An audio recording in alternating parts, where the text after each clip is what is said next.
So here's the headset, and hello folks, welcome to Netcruzer Tech. Today we are going to talk about VR, and specifically, can Windows Mixed Reality run on minimum spec? I've had this headset for a couple of months now. This is the Lenovo Explorer. Pretty nice box actually. And this is the kit where you get the two controllers. When these Windows Mixed Reality headsets first came out, they didn't come with all the controllers, but since then they've bundled them, and the prices have come way down on these.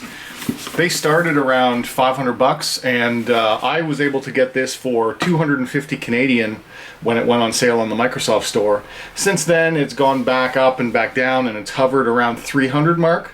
You actually have a fairly high resolution headset, and you have inside-out tracking, so you don't have to set up any of the satellite cameras. It's all on your head. It's currently empty right now, but it's all well foam padded. It came with the headset, the cables, two controllers under here, and in this is just documentation and a cleaning cloth.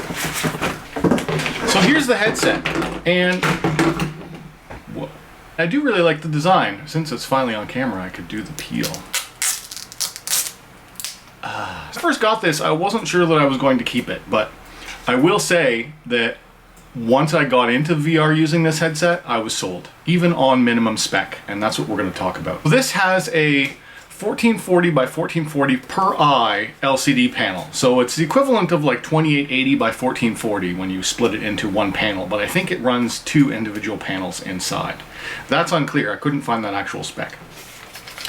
It uses actual Fresnel, I think that's what that's called, Fresnel style lenses.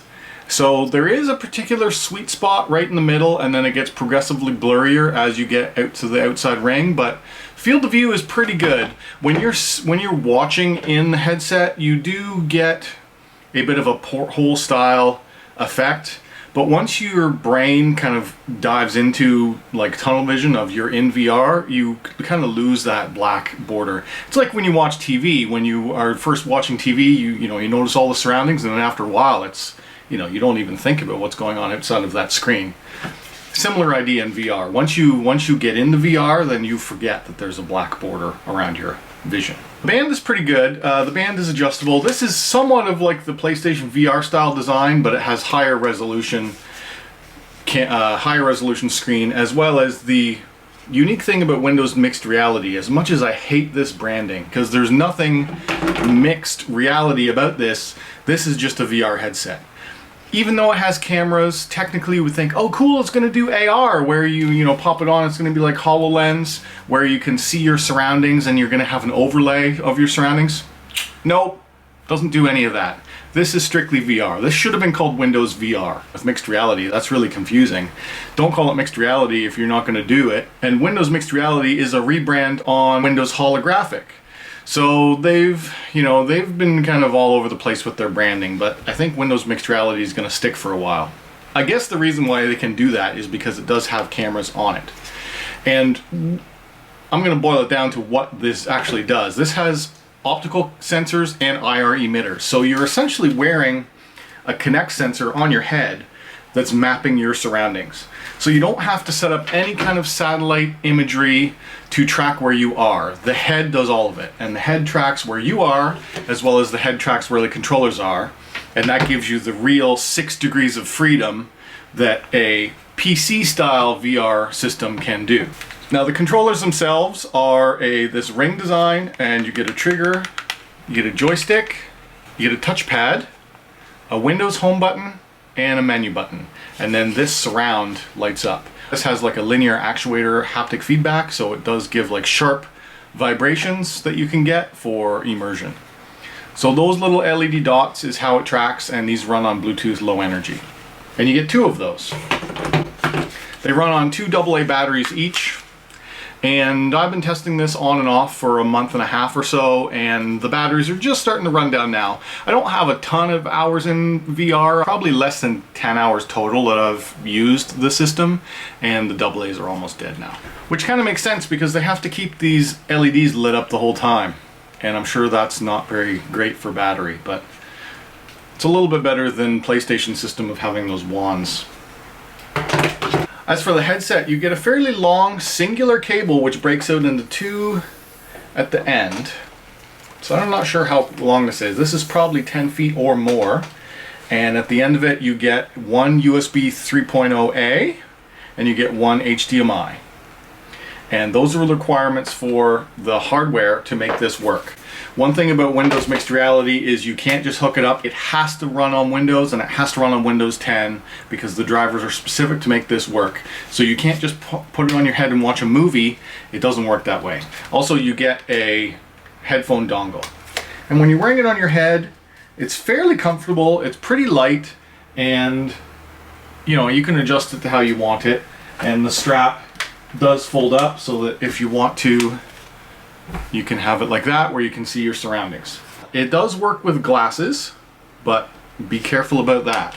So yes, you can run it on glasses, but I've done some damage wearing my glasses, and I'm not sure you're going to be able to see it on camera, but I have scratched my glasses from wearing them under the VR headset, as well as I've scratched the lenses in the VR headset. It was ever so lightly touching the lenses, unbeknownst to me, and it scratched off the anti-glare coating of my new glasses. So I'm pretty pissed off about that, but I did some forum checking. It's happened to some other people. Just something to be aware of. If you're gonna wear glasses in VR, you better be damn careful that it's not touching the lenses, because you can't hear it and you don't notice it, but I've done some damage to my glasses because of it. So let me pop this onto the computer and I can show you how does it run on minimum spec.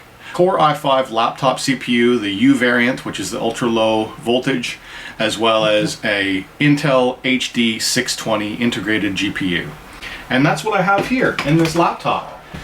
So with this laptop running, all you have to do is plug in the HDMI and plug in the USB 3.0. Windows will automatically detect that it's a Windows Mixed Reality headset, and it automatically throws you into Windows Mixed Reality mode. So it's loading the Windows Mixed Reality home environment right now. When you first do the initial setup, there is a lot of downloading that you have to do, and it annoyingly doesn't tell you how much it needs to download. When you do all of your Windows updates, it never downloads the Windows Mixed Reality environment until you plug in a Windows Mixed Reality headset, and then it will actually do it. It doesn't tell you how much you need to download, so if you're bandwidth limited, be aware of that. I've figured that it's around 3 to 4 gigabytes that it needs to download the Windows Home for Mixed Reality, and that's literally what it is. It's a VR environment where you can have Windows running in the background, where you can launch yourself into VR apps, or you can run Windows in Windows Home. Now, for demonstration purposes, I do want to show you that it is possible to have the Windows Mixed Reality running in the headset, as well as even mirroring it on the display. So this is your Windows Home environment, and as you look around, the headset is tracking, and you could open up all your windows and apps in here. The frame rate is terrible on the laptop screen, but it's pretty good on the headset. And I've increased the settings from beyond minimum on this minimum spec laptop, and it works. So yeah, you can certainly do it. I normally do never have this on mirrored mode because it saps the performance, but you can do it. And then if you just hit the pause button, then you lose your live preview, which you don't need unless you have a spectator who is watching, who wants to see what you're doing. Now, there are a couple of settings in Windows Mixed Reality, and by default, if you're running on a Windows minimum spec laptop, when you go into the bottom here and you go into settings, after you've installed Windows Mixed Reality, inside of your Windows 10 settings, there's a new Mixed Reality headset option. And in here, there's an option called Headset Display. And by default, the experience option for a minimum spec laptop is set to 60 Hertz. That's the default. And when you do that, you get a limited to 60 frames a second frame rate. But I was surprised to see that even on minimum spec, you can bump it up to 90 Hertz, and then you can get the full fat system. And if you do not have 90 Hertz enabled, you cannot get the live preview in Windows Home. Also, I found the sweet spot on a minimum spec laptop to have experience quality at 90 Hertz, visual quality at medium, and then here is where you can set your IPD, which is your interpupillary distance, because it is a fixed system on the Windows mixed reality headsets. There is no hardware IPD adjustment on these lenses, so it is what it is. And I think by default it's around 63. Windows shows it as 62.667. Now, I've recently went to the eye doctor to get my glasses, and I know that my interpupillary distance is 66, so I'm just going to do that. And the maximum that you can take it to is 67. So if you have really widely spaced out eyes, it's not going to work for you, and if you have IPD any lower than 59, it's going to be a little bit more blurry. That's it for the settings, and I was able to run most of the minimum spec VR games. There's not a lot of them, but I was able to run Hollow Tour, I was able to run Angst, and I was able to run a handful of other things, but there are not many. So if you go to games and you go to collections, that's how you can sort by Windows Mixed Reality. We'll go to collections, and then there's an option here, Windows Mixed Reality Games. A lot of overlap with what Steam VR has, but some of these most popular ones, like I Expect You to Die, if my laptop will not run this.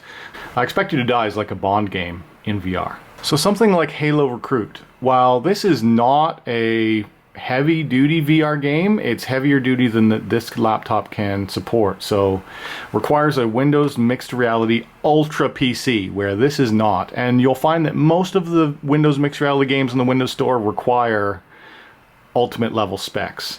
And that would be something that has at least 2 gig of dedicated video memory. Most likely it's 4 gigs of dedicated video memory, and this requires a Core i5. CPU I'm okay with, but it's the NVIDIA GTX 965 or 460. So this is even a lower spec one. Most of the time you're going to see VR runs ideal on a GTX 1060 or up and an AMD RX 580 or up. So yes, you can run Windows Mixed Reality stuff, enough to play around in the home area and enough to play some of the kind of phone level games that are in the Windows Store, but anything over that, most of these are not going to run on this machine. You would have to get a better machine. Alright, so let me just hop in and I'll show you some views through the headset of what you can do with Windows Mixed Reality.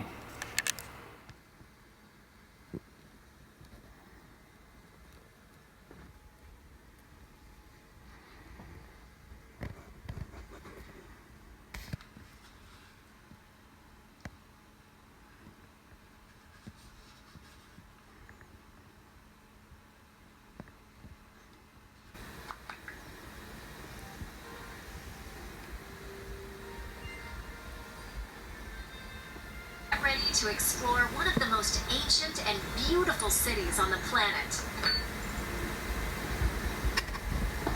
Look at this painting I brought. It's the Piazza Navona, a place where Roman artists have gathered for centuries. Life.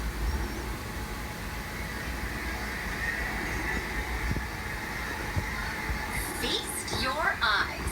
We're actually standing in Piazza Navona in Rome. A city that's been home to emperors and artists, popes and gladiators. Watch this. There is where the Stadium of Domitian stood, 20 feet below us. At the peak of the Roman Empire, they hosted spectacular sporting events here.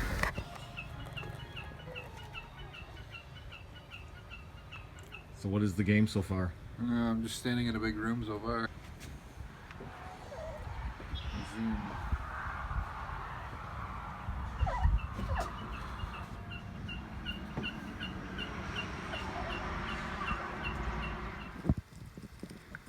Even works in Steam VR pretty well too. Controllers are down here, wants me to press the trigger. This is just the startup, but I'm in this big room and you can walk all around. So one of the issues that I keep running into with trying to play Steam VR on this laptop is that it keeps telling me that the home is unresponsive or the game is unresponsive I'm trying to play. I'm trying to play Rec Room right now and I've got this white screen. In the head mount display, I'm sitting in the lobby. It's trying to load. Oh, and we just got Rec Room loading on my head mount. It's trying. Sweet, it's working. This is an active game. Use caution. Check it out, man. Steam VR is working on this little laptop. I'm moving the head mount display around. So this is still rec room. I'm basically in this building, but I can't figure out what to do. We've got you can move your hands around and stuff. But, I don't know, it keeps telling me that I'm not wearing my headset. One thing I'll say is that it does seem to be fairly CPU bound because it's still trying to load. I've been waiting for this to load for maybe 10 minutes, and it shows us unresponsive when it's loading, but it's trying. And if you leave it for long enough, usually it'll load. If you have an 8th gen, one of the new quad-core laptops, you probably have a better CPU, better loading. The GPU is exactly the same as in the 7th gen as it is in the new 8th gen, so you're going to get the same graphics performance, but I think it just needs a bit more oomph. Anyway, it is almost playable. We're getting there. I've just found something that from within the menu in the window you can choose. So let's do Slingshot. Let's load Slingshot and see if this works. Approach the calibration unit. So this is Slingshot in Steam VR in the lab. I still have no hands. That's the weird thing. I still have no hands, so I'm trying to figure out how do I calibrate it. It wants me to approach the calibration unit, which I think is this, but I walk right up to it. I've stuck my head in it. Anyway, but yeah, look at this. We are gaming on an Intel i5-7200U with an Intel HD620 integrated graphics. And look at how good it's running. I am amazed. Look how good this looks. So the moral of the story here is that if you have a minimum spec laptop and are mildly interested in VR, buying a Windows mixed reality headset on a sale is probably a pretty good investment because it can grow up with your system. Once new systems become available that are more powerful, or if you upgrade to a desktop PC, or if you get a gaming laptop, you'll really unlock the potential of this. And that's kind of where I'm at. Where I had this laptop, it would barely do VR, I got a VR headset, and now that's really pushing me into, ooh, I need a really nice desktop computer to really check out VR. The type of mobile on-the-go VR options where you put your phone in a VR headset, but you're adding the 6 degrees of freedom that the optical tracking in the headset, as well as the virtual hands, gives you. And that's not insignificant. Being able to walk around your room a bit and have it track your position as well as track 2 hands at the same time is immediately far superior than what you get on any kind of mobile-based VR that I've tried. The new Oculus Go is out, which does give you like 1 hand of options, but I've had that. I've had that with my little like VR motion style thing. No. Not nearly as good as an actual tracked wand. Just have a little accelerometer in them, and the headset is not tracking your hand position, so all it can track is the accelerometer that's in that device. With this, it's being tracked by the headset in real time, and it's very good tracking. You can move it around slow, you can try and touch something with it, and it's very accurate to mapping where it is in real space. So I'm very impressed with that. As well as the resolution of this headset is higher resolution than you get currently on an Oculus or an HTC Vive, and it's the equivalent of putting a quad HD style phone in a VR headset. This is, like I said, 1440 by 1440 per eye, so you do still get an ever so slight screen door effect, but it's not bad. And it's currently one of the highest resolution headsets on the market right now that's in a under $500 price point. I would say highly recommended. I do quite like the Lenovo one, just the design of it. When Windows introduced this, they basically put out the spec to the OEMs saying you need to use this LCD panel 1440 by 1440. All of the controllers are the same, and the only thing that's different on them is the exterior shell. So Acer makes one that's blue, looks pretty childish. HP makes one, Dell makes one that's all white and looks really weird. This Lenovo one I think is a fairly nice design. And then if you're looking for the next level up in quality of Windows Mixed Reality, Samsung has one, and they use their own OLED panel in it. So that one is $100 to $200 more, but it is technically a better headset than these. And there is one slight trick to this. The only mod that I've done to it is I swapped the foams. This is the rear foam, and it's just on here by Velcro. and you can swap it with the rear one. So this one that's on the rear used to be on the front, and it's thicker, so by swapping the foams around, you get your face closer to the actual lenses, and it cuts out more ambient light. So that's a worthwhile thing to do. And just if you're thinking, oh, that's why you scratched your glasses, you idiot, I had scratched them before I swapped these around. So it's not that. It's, yeah, be very careful if you're going to wear glasses in your headset. And in most circumstances, you don't need to. It was slightly crisper and clear edges when I was wearing my glasses in the headset, but man, now that it scratched my glasses, I'm not going to do that anymore. And I'm going to look at getting these fixed. That's Windows mixed reality headset. So stay tuned for probably I'm going to upgrade my PC soon so I can really take advantage of this. And I've got some ideas for using the headset for VR racing because I have the racing wheel, as you saw. So I think it's time for me to get a really stout PC and really take advantage of some of the new tech that's out there for VR. Speaking of new, these just came out at the end of 2017 and they've been heavily discounted since. So like I said, if you're in the market for a VR headset for PC use, I don't think there's anything better value right now than these, because they are super convenient. All you need is this one headset and your controllers, and you can plug it into a laptop and you can take it out anywhere. As I showed, you can use it outside. You can walk around with it if you really wanted to. You know, you're not limited as much as having to set up cameras in a room to track your positioning. It's pretty cool that it's all built into the headset. Alright guys, so that's probably it for this one. If you enjoyed this or you learned something, hit that like button. If you're new around here, subscribe. If you want to talk to me, leave a comment down below. I'll put links in the description for some of the stuff that I've showed. And as always, thanks for watching.